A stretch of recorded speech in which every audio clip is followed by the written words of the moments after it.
আসসালামু আলাইকুম বন্ধুরা, আবারও হাজির হয়েছি নতুন একটি ভিডিও নিয়ে। আজকে তৈরি করব দারুণ মজাদার একটি পিঠা। আর চলুন দেখে নিই কীভাবে তৈরি করছি আমি এই পিঠা, যা একদমই ঘরোয়া উপায়ে তৈরি করতে পারবেন। প্রথমেই একটি বলে আমি নিয়ে নিচ্ছি পরিমাণ মতো পানি। পানিটাকে আমি গরম করে নিব, আর সাথে দিয়ে দিব পরিমাণ মতো লবণ। এখন আমি পানিটাকে কিন্তু বলক তোলায় আসা পর্যন্ত অপেক্ষা করব। পানিতে বলক চলে এসেছে, দিয়ে দিচ্ছি এখানে আমি ময়দা। আপনারা চাইলে এখানে আটাও ব্যবহার করতে পারেন। তারপর কিন্তু খুব ভালো করে নেড়ে চেড়ে নিচ্ছি, আর এই পর্যায়ে চুলার আঁচটা কিন্তু একদমই মিডিয়ামে রাখতে হবে। নেড়ে চেড়ে কিন্তু নামিয়ে নিচ্ছি।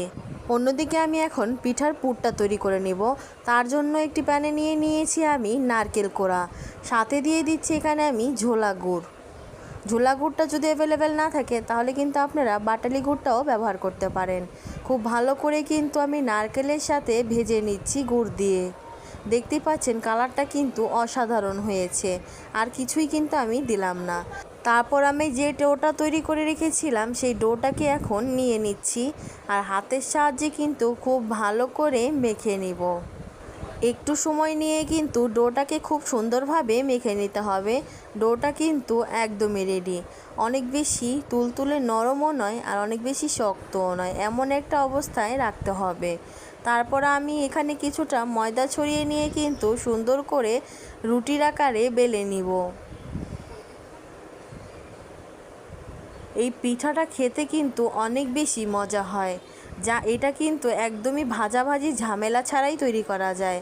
রুটিটা কিন্তু একদমই তৈরি হয়ে গিয়েছে, আর এখন আমি যেই পুরটা তৈরি করে রেখেছিলাম নারকেলের, সেই পুরটা কিন্তু মাঝ বরাবর দিয়ে ঠিক এইভাবেই আমি পেঁচিয়ে পেঁচিয়ে নিব। অনেকটা দেখতে কিন্তু পাটিসাপটা পিঠার মতোই হবে। এইভাবে কিন্তু আমি ডাবল রুটিতেই এটাকে র্যাপ করে নিব। এতে কিন্তু এটা যখন আমি ভাপিয়ে নিব, চারদিক থেকে কিন্তু ছুটে আসবে না। তারপর আমি সমান করে কেটে নিচ্ছি। দুই পাশ থেকে বাড়তি অংশ কেটে কিন্তু আঙুল দিয়ে আমি এইভাবেই চাপ দিয়ে মুখটাকে বন্ধ করে দিচ্ছি। এইভাবেই কিন্তু বাকিগুলো আমি তৈরি করে নিব। তারপরে একটি স্টিমারে কিন্তু আমি আগে থেকেই পানি গরম হতে দিয়েছিলাম, আর এখন কিন্তু স্টিম করে নিব আমি পিঠাটাকে। এই পিঠাটা কিন্তু স্টিম করে খেতেই অনেক বেশি ভালো লাগে। স্টিম থেকে নামিয়ে কিন্তু একটি কাঁচির সাহায্যে আমি সুন্দর করে ছোট ছোট করে কেটে নিচ্ছি। আপনারা চাইলে কিন্তু এরকম বড় করেও খেতে পারেন। দেখার সৌন্দর্যের জন্য আমি কিন্তু ছোট ছোট করেই কেটে নিয়েছি। তৈরি হয়ে গিয়েছে কিন্তু ময়দা আর নারকেল দিয়েই মজাদার এই দারুণ পিঠাটি। রেসিপিটি কেমন লেগেছে কমেন্ট করে জানাবেন, আর যদি ভালো লেগে থাকে